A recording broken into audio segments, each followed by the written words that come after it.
Señor presidente, señorías, ocupo esta tribuna en representación del Gobierno de España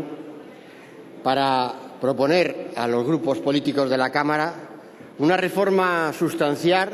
en la arquitectura institucional de nuestro país, una reforma importante en la definición de los ámbitos de competencias de nuestras administraciones públicas. Por eso también es de valorar y de agradecer la presencia en la tribuna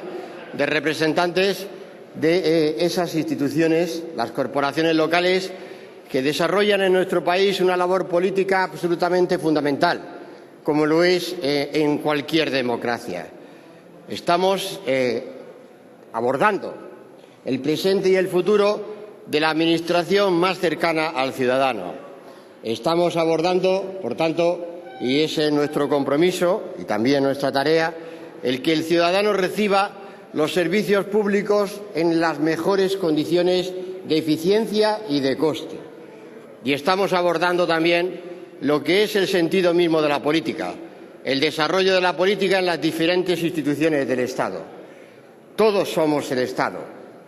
No existe en un país descentralizado política y administrativamente administraciones que no sean el Estado. Y todas esas administraciones ocupamos hoy esas instituciones del Estado como delegación de la soberanía de España, del pueblo español, y, por tanto, tenemos todos la obligación de responder a esa tarea que nos encomienda la delegación de confianza de la soberanía popular. La Constitución española, a diferencia de lo que sucede con los listados competenciales contenidos en los artículos 148 y 149 en relación a la distribución territorial del poder del Estado entre el Estado y las comunidades autónomas, no contiene ninguna referencia explícita a las competencias locales. De ahí que haya sido el Tribunal Constitucional, a través de su labor hermenéutica, el que ha determinado la relación entre los artículos 149.1, 18º y 137 de la Constitución española en orden a la atribución al Estado del título competencial para determinar el modelo de competencias de municipios y provincias. El Tribunal Constitucional es el que, a través de numerosas y diversas sentencias, interpreta que corresponde al Estado la competencia para establecer las bases no solo en relación a los aspectos organizativos o institucionales, sino también en relación a las competencias de los entes locales constitucionalmente necesarios, añade el Tribunal. La doctrina del Tribunal Constitucional es donde, de forma reiterada, se establece que debe ser el legislador estatal, esta Cámara, junto al Senado de España, con carácter general y para todo tipo de materias, el que fije unos principios o bases relativos, entre otras cuestiones, a las competencias locales, encontrando cobertura constitucional a esa encomienda estatal en el concepto mismo de bases del régimen jurídico de las administraciones públicas, por cuanto dicha expresión engloba a las administraciones locales. Este sistema de atribución de competencias ha dado lugar a ciertas disfuncionalidades y debemos reconocerlo así. Ha generado en no pocos supuestos situaciones de concurrencia competencial entre diversas administraciones públicas, duplicidad en la prestación de servicios o, por último, que los ayuntamientos presten servicios sin título competencial específico que les habilite para ello. En definitiva, se trata de las que coloquialmente, popularmente, se han conocido como competencias impropias, duplicidad de competencias que han generado los también llamados gastos impropios. El sistema competencial de los municipios españoles se configura en la práctica como un modelo excesivamente complejo. Por eso, la redacción actual de la Ley de Base de Régimen Local tenemos que señalarla e identificarla como causa de problemas de indudable trascendencia, como son la ausencia de una definición precisa y acotada del alcance de las competencias municipales, la permisividad en la realización de actividades conocidas como impropias, es decir, fuera del ámbito de las que correspondería a un municipio en un reparto eficiente de las funciones que deben cumplir los diferentes niveles de la Administración. Y, por último, no restringe el ejercicio de las actividades a criterios de eficiencia, de sostenibilidad presupuestaria o financiera ni de rentabilidad. El resultado es la proliferación ineficiente de actividades que duplican las ejercidas por otras administraciones, poniendo en riesgo la sostenibilidad financiera y la estabilidad presupuestaria, no solo de aquellos municipios, sino también expresamente de otras administraciones públicas y de la propia imagen del conjunto de la Administración pública de España. Este Gobierno, desde el comienzo mismo de la legislatura, se ha fijado acometer la reforma que hoy traigo a esta Cámara. Reforma encuadrada en un conjunto de reformas estructurales de las administraciones públicas españolas, pero también de los mercados y servicios más importantes, definidores de la capacidad de evolucionar de nuestra economía. El presidente del Gobierno, don Mariano Rajoy, en su debate de investidura, lo dijo expresamente. Pondremos, dijo entonces, en marcha un paquete de reformas económicas, empezando por las del sector público, para primar la austeridad, lograr la mayor eficiencia y evitar duplicidades, atendiendo a la premisa una Administración, una competencia. A este respecto, cabe mencionar con carácter previo la importancia del comportamiento financiero de las entidades locales. Como ya he tenido ocasión de destacar en mis intervenciones en esta Cámara, es una cuestión que adquiere relevancia en cualquier momento, pero especialmente en este ejercicio, en el año 2013, donde España está afrontando la superación de la crisis económica que nos ha afectado, lastrado durante 5 años largos. Y es que son las corporaciones locales las únicas administraciones públicas que están presentando capacidad de financiación, que tienen superávit presupuestario y, en consecuencia, están superando los objetivos de estabilidad presupuestaria que se les había fijado para ya el ejercicio 2012 y, por consiguiente, también lo volverán a hacer con toda seguridad en el ejercicio 2013. Este comportamiento financiero no solo merece destacarse, sino que lo que tenemos que hacer y hacer entre todos es seguir haciéndolo realidad, haciéndolo que sea constante y que sea ejemplo trasladado a las otras administraciones públicas que componen el Estado español. Como es sabido, el conjunto de las administraciones públicas cerró 2012 con un déficit de 2,2% inferior al del 2011,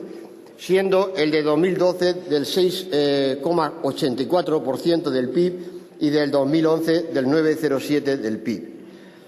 Cada uno de los subsectores de las administraciones públicas han realizado un importante esfuerzo de consolidación presupuestaria,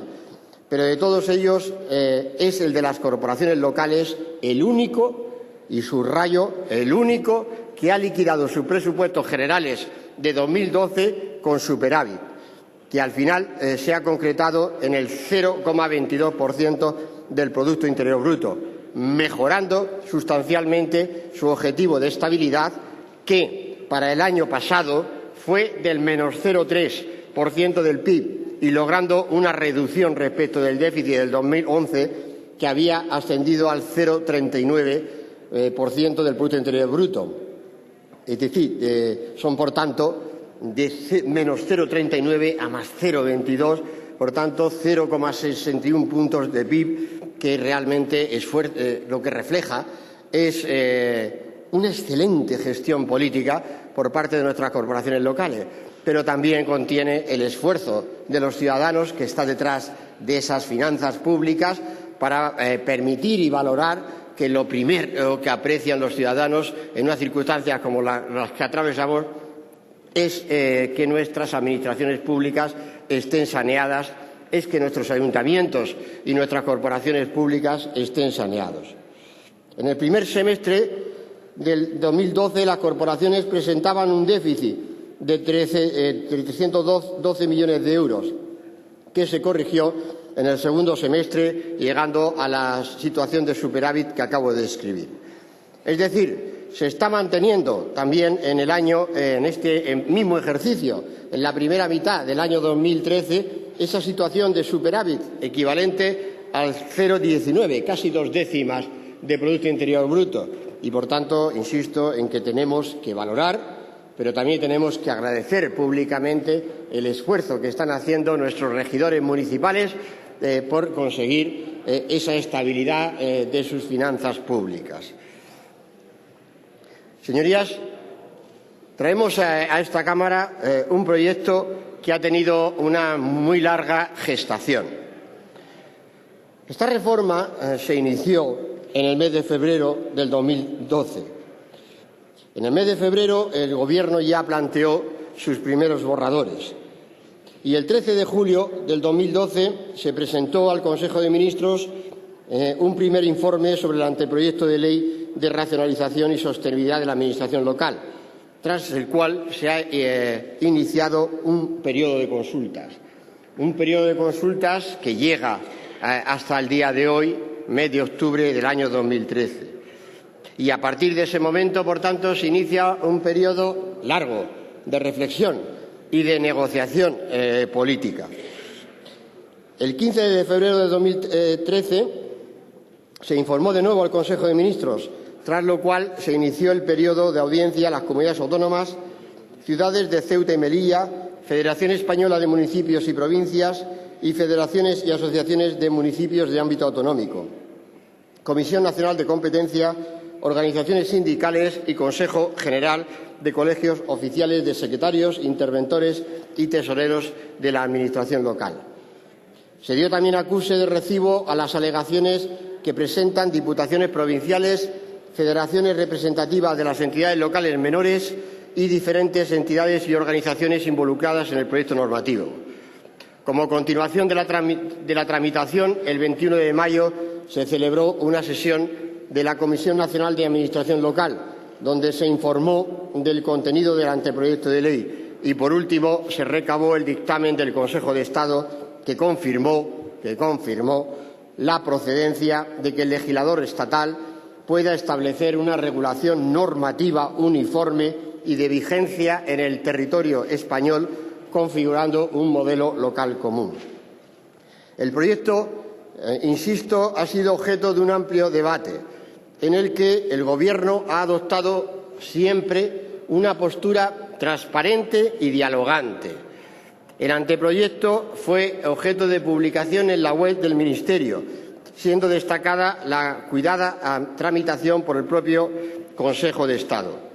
Como cuestiones que han sido objeto de modificación a lo largo de esta larga tramitación empieza ahora, la formal, pero me refería a la gestación de este proyecto de ley, puedo definir en concreto los siguientes ámbitos de preocupación que, en nuestra opinión, están resueltos. En primer lugar, el proyecto de ley no incurre en el ámbito de las competencias de las comunidades autónomas. Es bien al contrario, es respetuoso al extremo con esas competencias de las comunidades autónomas. Después, en él se incorporan las especificidades de País Vasco, Navarra,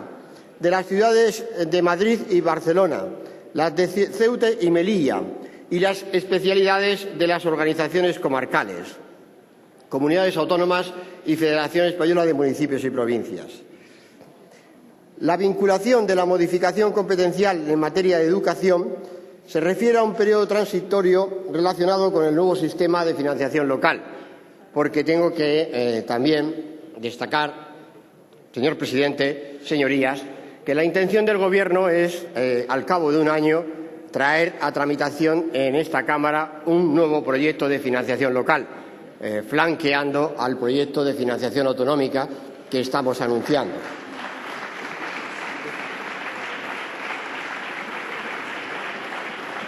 Hemos aclarado y evitado cualquier tipo de conflicto respecto del alcance de las funciones de los interventores locales y de las administraciones que ejercen tutela financiera, como es el caso de la Federación Española de Municipios y Provincias y, sobre todo, de las comunidades autónomas. Hemos eliminado la metodología del coste estándar y de las previsiones sobre evaluación de los servicios municipales. Quiero dejarlo también bien patente en esta intervención.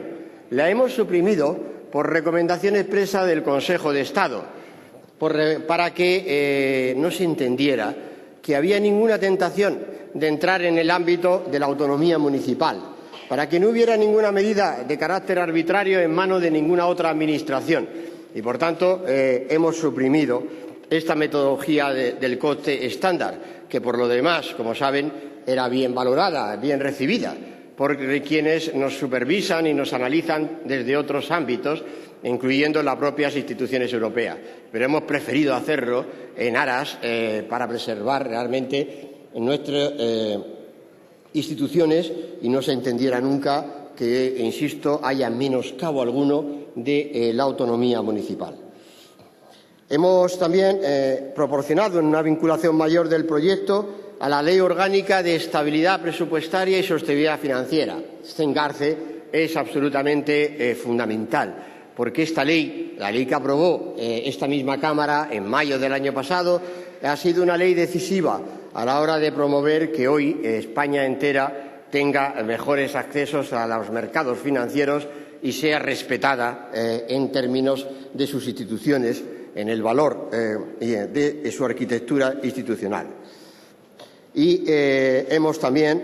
incluido medidas para promover la fusión de municipios, siguiendo también las recomendaciones del Consejo de Estado, puesto que en aquellas ocasiones que voluntariamente los municipios decidan fusionarse, también deben tener el apoyo expreso de la normativa que hoy proponemos a esta Cámara. Tras realizar las modificaciones pertinentes, consecuencia de las observaciones formuladas por el Consejo de Estado, el Consejo de Ministros del 30 de julio aprobó el proyecto de ley de racionalización y sostenibilidad de la Administración local. Es ya más que suficientemente conocido este proyecto de ley, pero quiero insistir que el ánimo del mismo, ya no el espíritu, sino realmente el ánimo último, es potenciar las administraciones locales, como he dicho desde el comienzo de mi intervención, porque las administraciones locales son las más cercanas al ciudadano. Es donde realmente se hace más grande la política, precisamente a raíz de esa cercanía y de ese compromiso de la política con las necesidades y las valoraciones de los ciudadanos. Y, asimismo, hemos querido establecer los mecanismos, y subrayo también, señorías, para garantizar la prestación de los servicios públicos locales y su sostenibilidad económica, que es la mejor garantía para su continuidad. Por tanto, potenciar el municipalismo, asegurar la prestación de los servicios públicos locales. Ese es el contenido mismo de la norma que estamos proponiendo desde el Gobierno a la Cámara. Para ello, clarificamos y simplificamos las competencias municipales, evitando duplicidades con las competencias de otras administraciones, instaurando el principio de una administración, una competencia. Establecemos los mecanismos para que su estructura organizativa dé respuesta a la prestación de los servicios locales, teniendo en cuenta los principios de eficiencia y equilibrio financiero. Y establecemos los mecanismos para garantizar un control financiero y presupuestario más riguroso. Todo ello en el marco de las competencias básicas del Estado, como señala el Consejo de Estado, insisto, con respeto máximo a las competencias reconocidas a las comunidades autónomas en sus estatutos de autonomía y, desde luego, garantizando, no ya respetando, garantizando y enfatizando a la autonomía municipal constitucionalmente garantizada por lo demás. El reparto de competencias lo que hace es definir con precisión las competencias que deben ser desarrolladas por la Administración local, diferenciándolas de las competencias estatales y autonómicas. Así, la Administración local tiene la oportunidad de conocer con precisión el contenido de sus competencias y los servicios que debe prestar a sus ciudadanos, evitando duplicidades.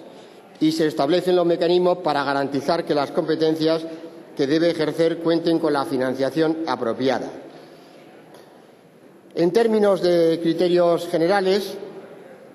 los municipios ejercerán las competencias propias, artículos 25 y 26, y las atribuidas por delegación, y podrán ejercer otras competencias cuando no haya duplicidades con las competencias estatales y autonómicas y se garantice la sostenibilidad financiera de la entidad local. Para verificar las condiciones anteriores, se exigirá informe previo de las administraciones públicas competentes por razón de la materia, que se pronuncie sobre la inexistencia de duplicidades y de la Administración que ejerce la tutela financiera, que se pronunciará sobre la sostenibilidad financiera de la Hacienda municipal. El artículo 25, clarifica esas competencias propias y en su vertiente, el artículo 25.2, se modifica la lista de las competencias propias municipales en relación a cómo ha sido concebida hasta ahora. Esta nueva regulación se completa con un conjunto de cautelas destinadas a verificar que las leyes correspondientes se doten los medios económicos para que los municipios puedan ejercerlas. En las leyes se valorará la conveniencia de la implantación conforme a los principios de descentralización, eficiencia, de equilibrio y sostenibilidad financiera. En particular, para determinadas competencias que entraban en concurrencia con las comunidades autónomas, lo que se hace es arbitrar periodos transitorios que permitan acomodar progresivamente a las comunidades autónomas y corporaciones locales su prestación y financiación. En todo caso, se fijan garantías para la continuidad en la prestación del servicio y su financiación. Reitero, el ánimo y el espíritu de todo el texto es la continuidad de los servicios y la garantía de su prestación, que no puede ser mayor garantía que la que prevé esta norma en términos de financiación. Se mantienen las competencias del municipio sobre determinados servicios obligatorios, garantizando su sostenibilidad, y se prevé el cálculo obligatorio del coste efectivo de los servicios conforme a los criterios del Ministerio de Hacienda y Administraciones Públicas, exigiéndose igualmente su publicación obligatoria. De acuerdo con el nuevo texto, todas las entidades locales calcularán antes del 1 de noviembre de cada año el coste efectivo de los servicios que prestan, partiendo de los datos contenidos en la liquidación de presupuesto general y, en su caso, de las cuentas anuales aprobadas de las entidades vinculadas o dependientes, correspondiente al ejercicio inmediato anterior. El cálculo del coste efectivo de los servicios tendrá en cuenta los costes reales, directos e indirectos de los servicios conforme a los datos de ejecución de gastos. Todas las entidades locales comunicarán los costes efectivos de cada uno de los servicios al Ministerio de Hacienda y Administraciones Públicas para su publicación. Se trata de un modelo abierto y orientado a una administración por resultados. Esa publicación del coste de los servicios servirá como herramienta para control y rendición de cuentas de transparencia en la gestión pública. Y, por otro lado, otra característica es potenciar el papel de las diputaciones provinciales o entidades equivalentes como entidad que asista a los municipios, especialmente a los más pequeños, en la prestación de estos servicios a fin de garantizar su prestación. De esta manera, con la conformidad de los municipios afectados, siempre con la conformidad de los municipios afectados, respetando con ellos su autonomía, las diputaciones podrán asumir determinados servicios mínimos obligatorios de los municipios de menos de 2.000 habitantes o la implantación de fórmulas de gestión compartidas a través de consorcios, mancomunidades u otras fórmulas, a menos que el municipio justifique que puede prestar estos servicios con un coste efectivo menor que el de aquellas. Sobre el acuerdo de los municipios, la Diputación formula la propuesta sobre la cual el Ministerio de Hacienda y Administraciones Públicas decidirá, previo informe preceptivo de la comunidad autónoma, si es la Administración que ejerce la tutela financiera. Por tanto, también la comunidad autónoma siempre tiene la máxima responsabilidad respecto de la garantía de la prestación de esos servicios. En el artículo 27 también considero especialmente relevante que se mantenga la posibilidad de la delegación de competencias a los municipios, incluso que se clarifique y se garantíe las condiciones de financiación de esa delegación de competencias a los municipios. Se condiciona la delegación y se establecen garantías para su ejercicio. En suma, con esta norma se impedirá lo que ha sido la práctica durante la crisis económica, la larga crisis donde ha habido una delegación de competencias en los municipios y después otras administraciones públicas, también comunidades autónomas, han retirado la financiación debida en esa delegación. Esto, con la nueva norma, será imposible de hacer, con independencia de que la Administración delegante sea el Estado o la comunidad autónoma. Y existen también instrumentos importantes para adecuar la estructura local a la prestación sostenible de los servicios, introduciéndose instrumentos dirigidos a garantizar que los servicios locales se presten dentro de las exigencias de estabilidad presupuestaria y sostenibilidad financiera, promoviendo la gestión integrada o coordinada de servicios de los municipios acordada por estos. Las diputaciones provinciales también asistirán a los municipios en la prestación de servicios obligatorios en los términos que ya he expuesto y se incentiva la fusión voluntaria entre municipios limítrofes, dotándoles de una mayor financiación en aquellos casos, dispensa para no asumir los nuevos servicios que pudieran resultar obligatorios como consecuencia de su incremento poblacional, preferencia temporal en planes de corporación local de infraestructura, subvenciones u otros instrumentos basados en la concurrencia competitiva y acordándose en aras al respeto máximo a la autonomía municipal mediante convenio de fusión entre los municipios colindantes adoptado por mayoría simple de los plenos correspondientes y cuando efectivamente la representación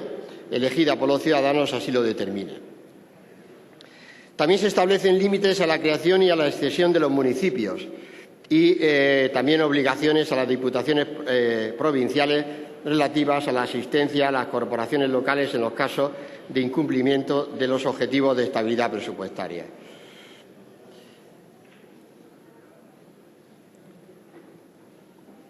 Otros ámbitos de la ley se refieren a las obligaciones derivadas para todas las corporaciones locales y también para las entidades locales menores en términos de presentación de sus cuentas ante el Estado y las comunidades autónomas que tienen esa capacidad supervisora. También en relativo a la garantía de cumplimiento de la Ley Orgánica de Estabilidad Presupuestaria y Sostenibilidad Financiera se establece claramente la obligación respecto a las mancomunidades. Se aclara la regulación de los consorcios y se incluye una revisión del conjunto de entidades instrumentales que conforman el sector público local. Con ello, insisto en la misma idea, evitar excesos organizativos, aligerar cargas burocráticas a los ciudadanos y, sobre todo, eliminar duplicidades. El mismo sentido que tiene la introducción de mayor control, rigor y profesionalidad en la gestión pública, en la gestión de los órganos de corporaciones locales, fortaleciendo la presencia de los interventores locales y habilitando también, dándoles una habilitación de carácter nacional a aquellos funcionarios de ámbito local que ejercen capacidades, funciones que son absolutamente vitales para la sanidad de las cuentas públicas. La conexión con la intervención general del Estado también está establecida en esa misma ley y la profesionalización del personal directivo. Acabo, señorías, señor presidente, destacando que este proyecto de ley es un eslabón más en las reformas estructurales, en este caso de las administraciones públicas del Estado. Una expresión de la voluntad reformista de un Gobierno, una expresión también de siendo muy conscientes de las dificultades políticas que tienen esas reformas estructurales y, por tanto, una expresión también de voluntad y de diálogo político a establecer, a abrir a lo largo de la tramitación de este proyecto de ley en la Cámara. Puedo asegurar, sin exageración alguna, que hemos estado dialogando y negociando hasta el minuto antes de subir a ocupar esta tribuna. Y afirmo que vamos a seguir dialogando y negociando al minuto después, cuando hayamos votado las enmiendas a la totalidad en el Pleno del Congreso de los Diputados. No es voluntad del Gobierno llevar adelante ninguna clase de reforma que no se atenga a los fundamentos esenciales de nuestro Estado de Derecho. Y quiero reiterarlo fundamentalmente: al Estado de las autonomías, al respeto máximo y extremo de la foralidad. Y por eso también quiero agradecer la disposición, como es el caso del Grupo Parlamentario Vasco del PNV, para llevar adelante ese diálogo y llevar adelante esa negociación hasta este último minuto, antes de que, como representante al Gobierno, lo llevemos adelante. Y a partir de ahí invito, y no es un protocolo, créanme que no es una actitud protocolaria, a que quienes van a subir a esta tribuna realmente apuesten por esta reforma. Apuesten porque la voluntad del Gobierno es, en la tramitación, dejar abiertas las puertas para que realmente todos se encuentren en esta reforma. Es una reforma importante, esperada, una reforma que viene también a ayudar mucho, decisivamente me atrevería a decir, a la salida de la crisis económica, que es lo que demandan los ciudadanos, lo que nos piden los españoles. Y, por tanto, estoy convencido de que esta tarde podemos y debemos asistir a un debate político donde se defenderán opiniones diferentes, sin duda alguna, como es propio de una Cámara de representantes de diferente ideología, pero también de carácter constructivo. Estamos hablando de elementos esenciales institucionales de nuestras administraciones públicas, y lo estamos haciendo en un momento importante para España, como es un momento en el que estamos empezando a superar esta crisis económica que nos ha dejado esa pavorosa destrucción de puestos de trabajo. Por tanto, insistiendo en el espíritu constructivo, deseando un ánimo constructivo,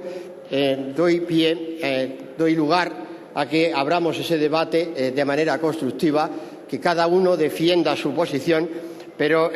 no le quepa ninguna duda a nadie de que a raíz y a partir de las votaciones de esta tarde seguiremos trabajando juntos, porque es mucho lo que nos jugamos detrás de esta reforma en el beneficio de los ciudadanos, que es el mismo sentido de la democracia española. Muchas gracias, señor presidente.